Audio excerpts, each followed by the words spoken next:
Bonjour à tous, aujourd'hui c'est le dossier iranien et Poutine aussi. Poutine qui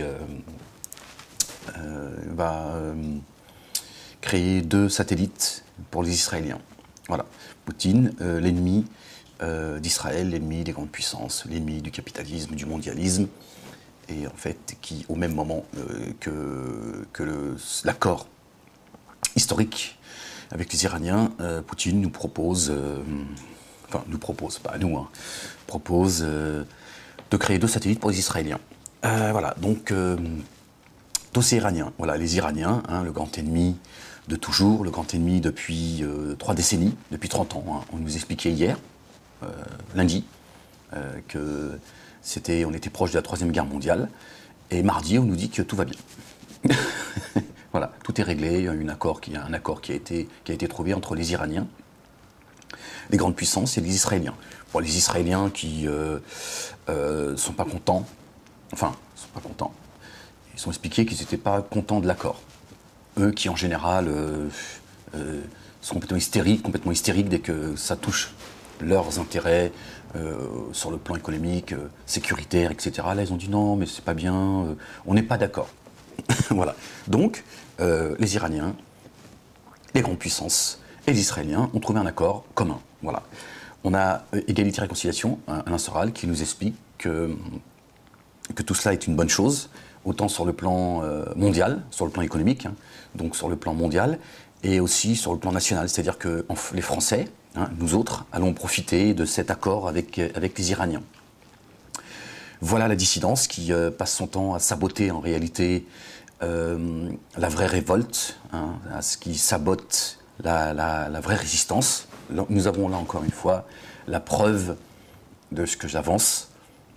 Soral, de manière assez discrète, mais sur son site, a mis un article disant que, en mettant même d'ailleurs dans cet article, en expliquant dans cet article que c'était un bien sur le plan économique, donc voilà, comme je l'ai dit il y a 2 secondes, mondialement, que la France était en 15e position et qu'il fallait qu'elle retrouve sa place et que c'était le moment et que ça allait renflouer les caisses, blablabla. Bla, bla, bla. Donc en gros, voilà, l'accord entre les Iraniens, les grandes puissances et Israël était une bonne chose pour la France.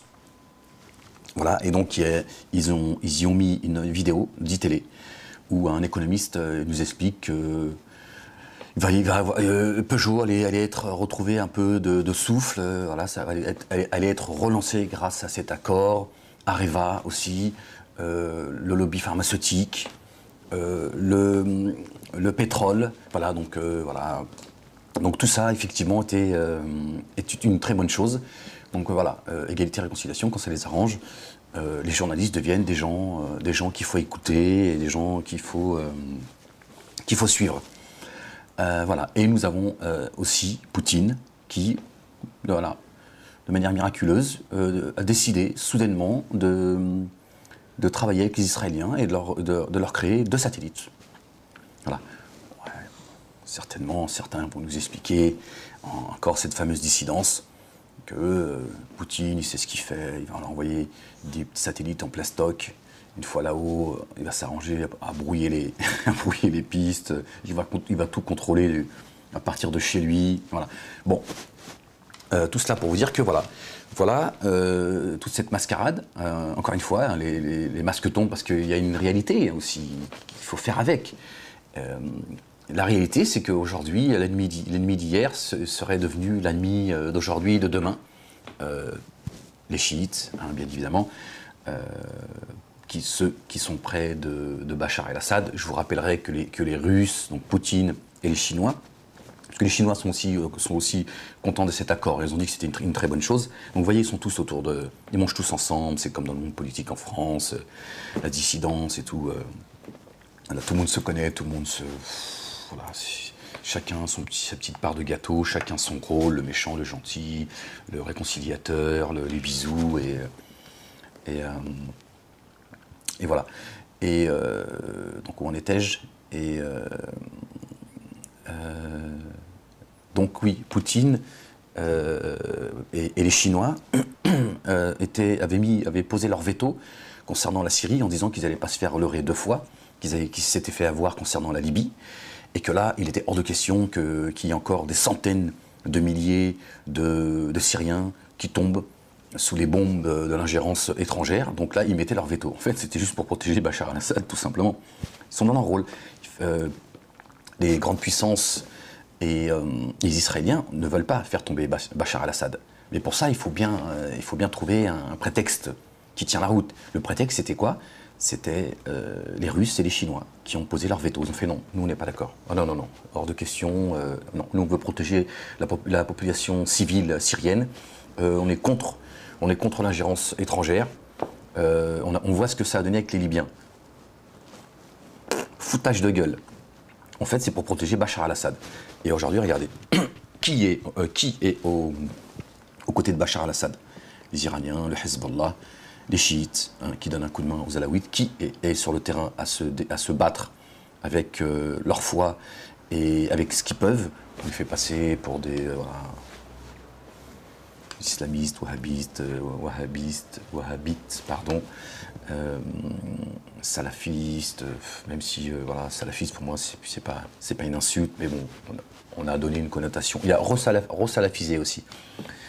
Voilà, les mêmes insultes, les mêmes attaques et les mêmes calomnies que je reçois, moi, ici, par cette fameuse dissidence qui sabote le travail, en fait. Voilà, cette dissidence la quenelle, qui sont surmédiatisés. Paraît-il que ça serait pour les flinguer. Mon cul, oui. Excusez-moi l'expression, mais il faut arrêter de se foutre de la gueule du monde. Voilà la réalité. La réalité, c'est que quand je vous dis que tout ça, c'est du foutage de gueule, eh ben, écoutez, apportez-moi la contradiction.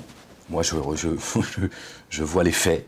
Aujourd'hui, les Iraniens, les Israéliens et les grandes puissances qui sont censées se taper sur la gueule, en fait, ont trouvé un accord pour continuer à bouffer le gâteau entre eux. Voilà. Et la dissidence continue à faire la propagande pro-chiite, pro-iranienne, pro-Bachar al-Assad.